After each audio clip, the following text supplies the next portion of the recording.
Once you get home, there are some things that you need to be aware of that will make you more comfortable. For our total knee patients, we prefer you not to put a pillow under your knee. While it may be more comfortable, it increases the risk that your knee will become stiff and you'll be unable to get back to full extension. Putting a rolled towel underneath your heel will help keep your leg in full extension or out straight. For our hip patients, we have what are known as hip precautions. In particular, we do not want you to do a few activities for the first 3 months following surgery. These activities include flexing the hip past 90 degrees, internally rotating your toes so the toes point toward the midline of your body, and crossing your legs. As long as you avoid these activities, you should not have any problems. For all of our total joint replacement patients, we highly encourage you to ice your new joint. You really cannot use too much cold therapy on a new hip or a new knee. 3 to 4 times a day for 30 to 60 minutes is very adequate.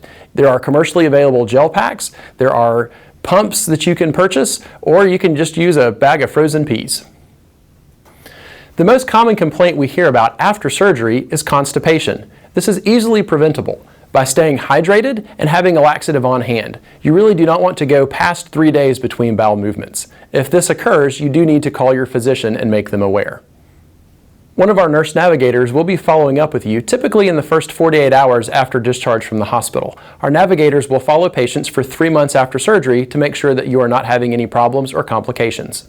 If you are having any issues or have any questions, please always feel free to reach out to the navigator or to your surgeon's office.